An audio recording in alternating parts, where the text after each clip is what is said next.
ઓય રાજુ દાદા છે કોઈ ઘરમાં? આવ ભૂપત આવ. શું આ તું ભૂલો પડી ગયો મારા ઘર પર? મારા મોટી માં ક્યાં ગયા? આડોશી પાડોશીમાં ગઈ છે બેસવા. બોલ ને કઈ કામ હતો?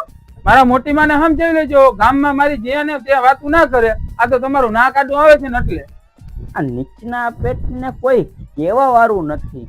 મને હે ને ગામ મેલાવીએ પાર કરશે. એક આ અને બે ત્રણ આડોશી પાડોશી વાળી. આ હે ને મને એમ છે કે કોકના ઘર ભંગાવશે. ભૂપત એના વતી છે ને હું માફી માંગી લઉં. હવે હે ને એને હું સમજાવી દઈશ. આ તો તમારું ના કાઢવું આવી જાય એટલે. નકર ગામમાં હે ને મારા જેવો કોઈ ગુંડો માણસ નથી. મારા બાપાને હું પેલા જ ના પાડતો હતો કે મારે હે ને લગ્ન નથી કરવા.